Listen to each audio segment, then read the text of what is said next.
I'm remembering something from my childhood. At the end of the day, just kneel and pray. But I think we have to stay awake for just a little while longer. So if I can keep you awake, I'll consider that a success for metaphysics.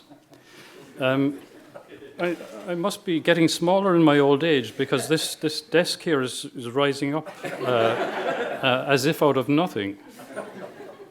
Am I okay with it? I need to stay there. Bending is enough, is it? Okay. First of all, I want to thank David for being the primum mobile in an intellectual sense, in a theoretical sense, for first of all translating the book, and secondly for thinking of this marvelous colloquium. I also want to thank Meredith. Theoretical reason, practical reason, and we metaphysicians forget that if someone doesn't take care of the practicalities, we can't contemplate the stars. So thank you very much.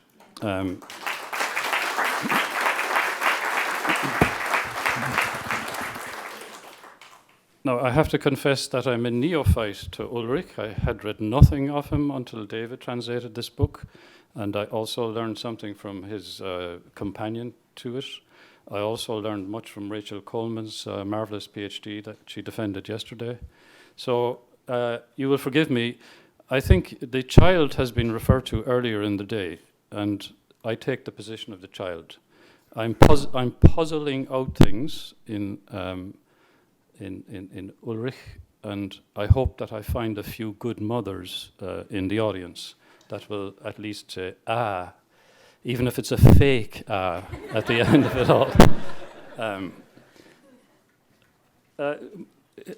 To have Hegel at the end of a long day is itself, someone has a kind of penitential sense in the background, because reading Hegel is like banging your head against the wall and feeling relieved when you stop banging your head. Now, Ulrich isn't quite as bad as that, but he gives Hegel a good run for his money.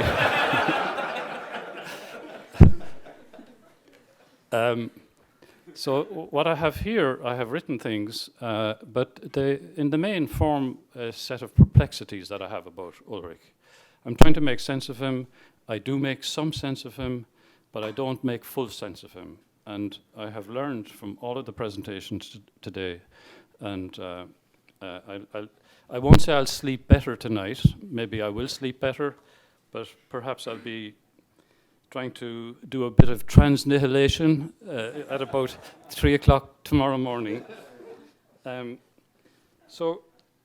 First of all, Thomas, the place of Thomas in the work of Ulrich, it's clearly not a scholastic or scholarly exposition of Thomas. And a category I use sometimes in relation to one thinker being with another thinker is, I call it the companioning approach. Another thinker is a companion to a degree, not just simply as an object of philological research, but someone who can be inspiring to one as a thinker. And one dips into him. The companion can enter deeply into the texture of one's own thinking. The companion can also, at certain points, admonish one as to whether one's thinking is adequate to the issues at stake. So, I mean, this was an issue about is Ulrich a real Thomist, or what kind of Thomist he is. But reading this particular text itself particularly struck me as that the companionship of Aquinas was there all the time. But as to the exact form in which he took, it crystallized itself in a set of repetitive formulas that were absolutely essential to Ulrich's own development. But a more extended landing on a text of Aquinas that then gets what we would consider to be a more sort of standard scholarly exposition was not there. Now, the same was true actually of the figure of Hegel. I mean, it has been said here quite a number of times today that Hegel and Heidegger are the two major figures in the background that he's wrestling with. But when you read through the text, there are very few, there are no extended expositions of Hegel. I was given Hegel for my sins, but I looked through all of the passages dealing with Hegel, and they're quite skimpy, really. And the responses that Ulrich makes to them are often a few obiter dicta. He says a few things, and he says, well, that solves the problem in Hegel, and then kind of moves on very, very quickly. He doesn't stop and dwell with Hegel. Perhaps that's just the style of his thinking. He gets into a metaphysical riff, so to say. The theme itself, the Sache selbst, takes over, and at various times, some of these other companions, they fill the room, and they might be mentioned as the energy of thinking continues its forward motion. I sense the ghost of Hegel behind many of the things he says. Again, I won't read much because, again, of the lateness of the time. But like all ghosts, they can be evanescent when one tries to confront them more directly. There's no extended exposition, interpretation, and criticism of Hegel. Now, again, I know it could be in other works, but again, as I say, I'm a neophyte. I know nothing. It's not a learned ignorance. It's a unlearned ignorance. But very often I had the distinct impression of this ghost being in the room. But I was not always sure how to put flesh on the ghost. In fact, the general influence of classical German philosophy, as idealism especially, I found seeping into the singular modality of a speaking. One hears, so to say, the voice of an Aquinas after Hegel and after Heidegger. And another ghost that I wondered about was Schelling. Again, if you look at the index, Schelling is not mentioned, but maybe Schelling is in the text but wasn't indexed. But I felt Schelling was in the room at various times. And some of the experts have said that perhaps that intuition wasn't entirely wrong. Now, again, I think that that's relevant to the critique of Hegel, but perhaps we can come back to that again at some point. But as I say, this is an effort to just raise a few questions about the themes that I chose were the nature of metaphysics, the question of being, the question of good, and the issue of God and creation. Just a few small little themes at the end of the day, but nevertheless.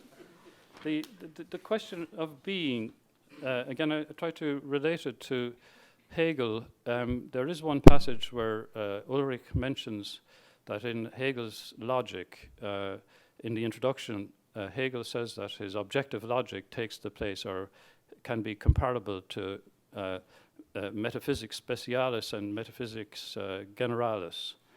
And now again, those of you who are familiar with traditional scholasticism and 18th century rationalism will see that there's a certain significance to this, because the whole of the Kantian project is a critique of rationalistic metaphysics. And Hegel prides himself on being a successor to Kant from the point of view of transcendental philosophy. Indeed, completing what he believes Kant did not properly carry through, leaving it in a too subjective form. But I find it interesting that in Hegel himself, he refers to the pre-Kantian metaphysics, but he doesn't do it simply in a negative tonality. He, in a certain sense, is creating a work in his logic which will do the work that he thinks was being done in that previous form of metaphysics. It'll be metaphysics as logic, and of course that will be a question for Ulrich himself, whether it's a logicizing of being, and again I think that's a fair question to be asked for Hegel. But some of the complexities in Hegel are not often acknowledged by either the defenders of Hegel or the critics of Hegel. If you read Hegel's Encyclopedia of the Philosophy of Philosophical Sciences, he talks about different attitudes of thought to objectivity, and the first one he calls metaphysics. And it's actually, of course, 18th century rationalism. Now, again, you might think a very negative relation to it from a Kantian, post-Kantian perspective, but that would be quite mistaken. he thinks that the rationalists actually were thinking about the right things. The ultimate realities like God, the soul, immortality, the nature of the world as a whole. So he's recuperating something from rationalistic metaphysics in a post-Kantian modality. And it's very interesting that Hegel himself, I think more as he matured, came to see in the Greeks, and particularly Aristotle, that there was a speculative impulse at work in their writings that actually existed at a higher level of ontological or of philosophical seriousness and ultimacy than modern philosophy itself. Now again, why do I mention that? I mention that because many of the Hegelians think that metaphysics is behind us or has been completed in logic, but Hegel himself is much more equivocal on this particular score, I think, or at least he leaves open doors to a retrieval of metaphysics and not just simply a transcendence that lets it behind. Now, I think that Ulrich does put a finger on a very tender spot on Hegel in relation to this question of there is a logicizing. There is, and again in the science of logic, there's a famous discussion of essence, and again some of the discussion of essence in some of the earlier presentations today sounded quite like Hegel in a sense, because he wants to say that you can't have a dualism of essence and appearance. Essence appears, and hence, let's say what we supposedly find within the Platonic context, where essence is just a beyond, that doesn't do justice to the inner logic of essence. We can't think essence in itself. We have to think it as coming to manifestation. The essence has come to appearance.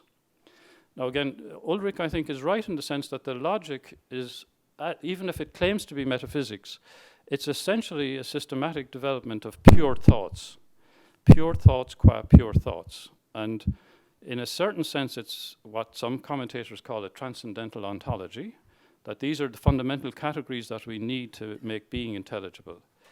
But they're thought qua thoughts, and that sense of whether the thought itself has that ontological bite that one would like to claim is part of a different sense of what it means to be a metaphysician.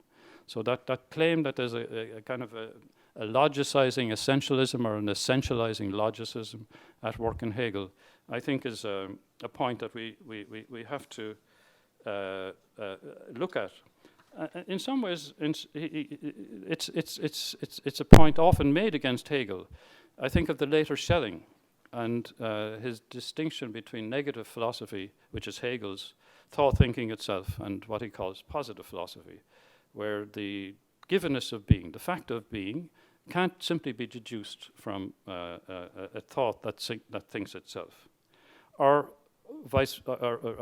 otherwise too, Kierkegaard's existential critique of Hegel from the point of view of living singular existence, in a certain sense is in the same family of questions to be put to Hegel. Being. I'm keeping an eye on the time, and we'll have plenty of time for questions afterwards, because everyone is bound to stay around for a long time afterwards. The question of being. Now, again, I'm in some of the work that I've been doing myself, I tend to think that there's a longer tendency in modernity to perform what I call the voiding of being. If I can have a little advertisement here, I have a book coming out at Catholic University Press later this year called The Voiding of Being, the Doing and Undoing of Being in Modernity. And I see a tendency to turn towards nothing and a turn away from what I would call the overdeterminacy of being, the sense of being as plenitude, as more than plenitude, the sense of being as too much for our determinate efforts to conceptualize it. Now, this notion of the overdeterminacy of being, I think, is very relevant to the critique of Hegel, because, again, as I understand Hegel, there's a triadic logic at work in the way he thinks. The beginning is the indeterminate, the determinate makes itself determinate, and further proceeds to realize that the determination is its own self-determination. So you have the triadic categories of the indeterminate, the determinate, and the self-determining. This notion of the over-determinate as the too muchness, this plenitude of being, doesn't get exhausted by any of those three orientations. In fact, it accompanies them, it companions them. It's a too muchness that is always, if you think of the beginning simply as the indeterminate, you have to get to something by means of certain logical processes. And again, those of you who know Hegel's logic, I look around and immediately when I say Hegel's logic, I see the softening of the eyes. Or maybe I should be like the sergeant in the army who was mentioned this morning, that if anybody smiles, maybe you've seen through Hegel's logic and have come out the other side. Again, this is very relevant to Ulrich in the sense that it's been said on more than one occasion today that being and nothing are convertible. And a question that I have, and again, from reading this text, I can posit answers on the basis of suggestions that Ulrich makes, but there's no direct argument that I can find in any case where Hegel's own identification with being and nothing is addressed. Famously, at the beginning of the Logic, Hegel says we must begin with our presuppositions, we must begin with the minimal concept that presupposes almost nothing. And he says that that concept is being. If you think being, you think nothing. And if you think nothing, you think nothing. And of course, then Hegel does his dialectical gyration, and it turns out that being is actually always passing into nothing, and vice versa. So the really first category is becoming, as the unity between being and nothing. Becoming is the convertibility of being and nothing, understood in the dialectical sense that Hegel offers to us. And this is the first movement in a process that culminates in the absolute idea in Hegel's logic. Now, what is the difference between the convertibility between being and nothing and Ulrich? Again, I know the critique would be that this is an essentializing, logicizing of being. But let me just rescue. See, again, as I've often said, I love the earth. I embrace it every day, and that's why I print my paper on two sides. And then I become confused when when I'm on the wrong side of the earth. Sorry. So this triadic logic, I do find in Ulrich a sense of being as plenitude, and this is again where I think Hegel and Ulrich would disagree. Whether this is plenitude in given being or in the hyperbolic plenitude of the divine being. The logic of indeterminate, determinate, self-determining doesn't suffice. Again, I've spoken of the overdeterminate with respect to these. Not the indeterminate in the lacking sense, but if you like, a positive sense of the indeterminate. This may not be the most precise way to talk of it, though it is not a determinate being, but not being determinate, it is not less than the determinate, as we tend to find in the voiding of being, but in excess of all determination and self-determination. Hegel does not see this, or see what an appropriate metaphysics of the overdeterminate might be. Now, again, in Professor Torp's talk, there was one place where he talked, there was a quotation where it seemed that the dyad, the indeterminate and the self-determining was at work.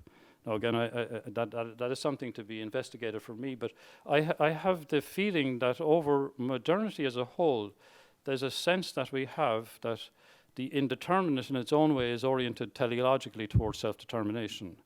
And I think it has something to do with how we understand freedom. To be free is to be self-determining. But since it's a process, we begin, from the indeterminate ground, and through a variety of formations of determinacies, we arrive at the end in some self-determination. But the logic of self-determination, I think, is itself full of equivocations vis-a-vis this overdeterminacy of being.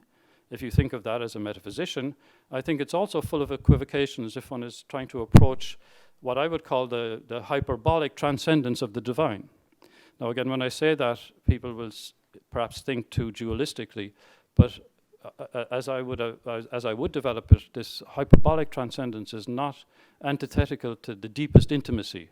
So that deepest intimacy is clearly something extremely important for Ulrich.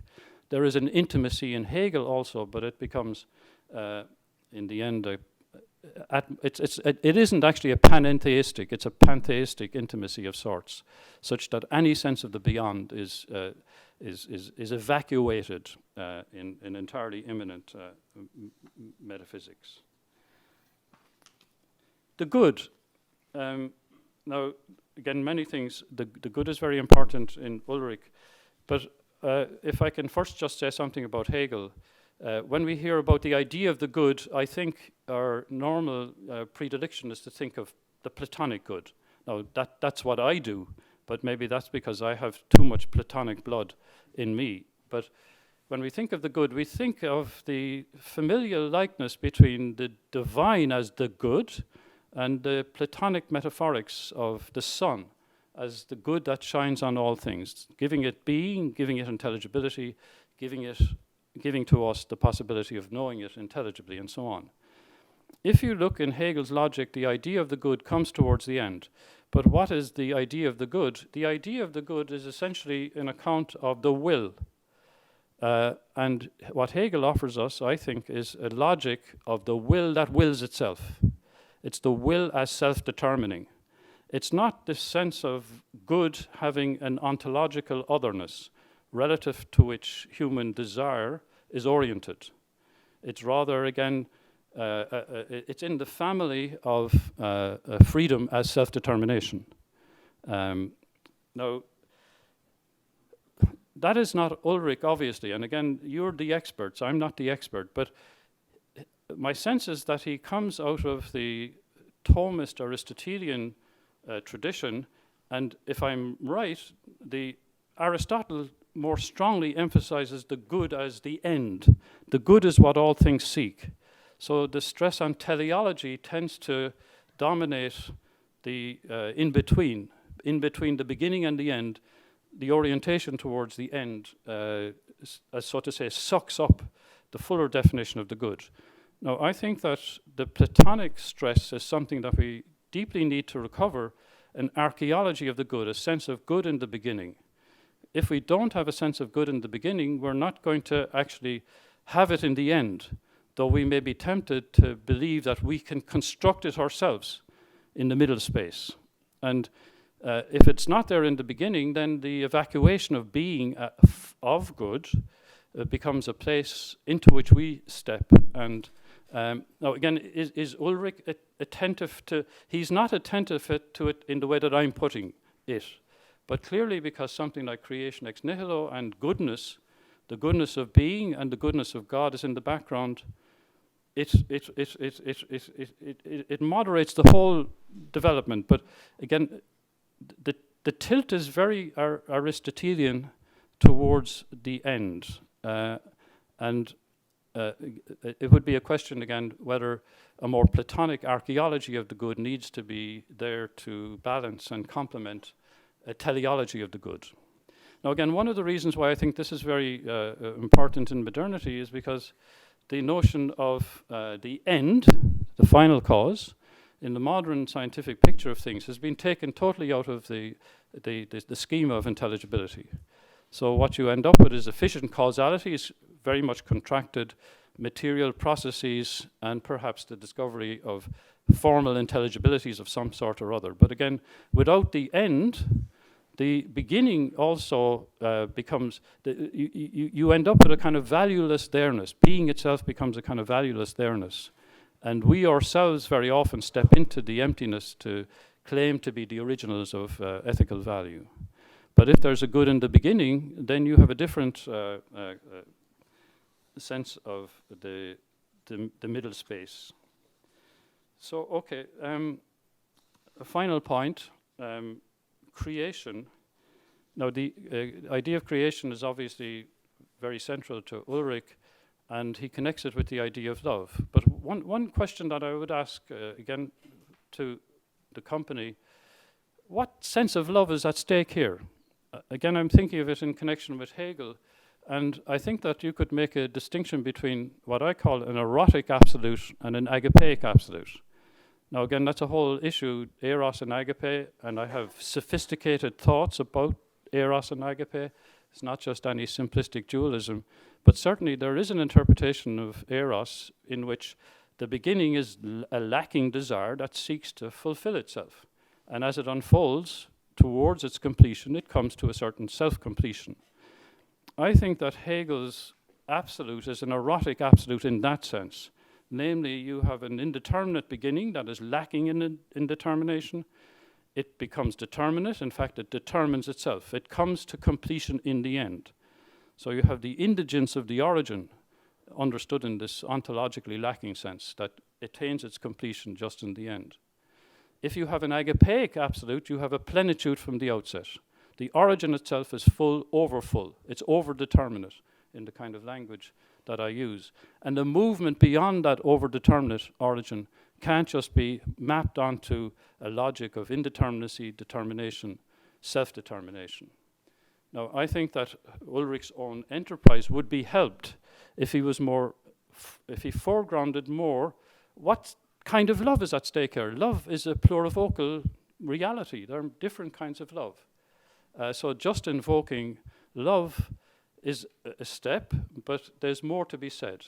And particularly in relation to Hegel, because this erotic sense of the absolute, if I'm not mistaken, has been found very attractive in post-Hegelian thought. And indeed, it seems to resonate with something of the epoch of self-determination, so to say. We may start out as lacking, but teleologically we're oriented to our own full self-completion. So the human and the divine mirror each other on that particular score. For Hegel, creation is actually a representation. And again, this is worth asking about the different modalities of philosophy and religion. Hegel thinks that the task of philosophy is to transform Vorstellungen into Begriffen, representations into concepts. And while Hegel is willing to grant a kind of ultimacy to the religious, philosophy is more ultimate because it has the truer form in which thought is in the end thinking itself.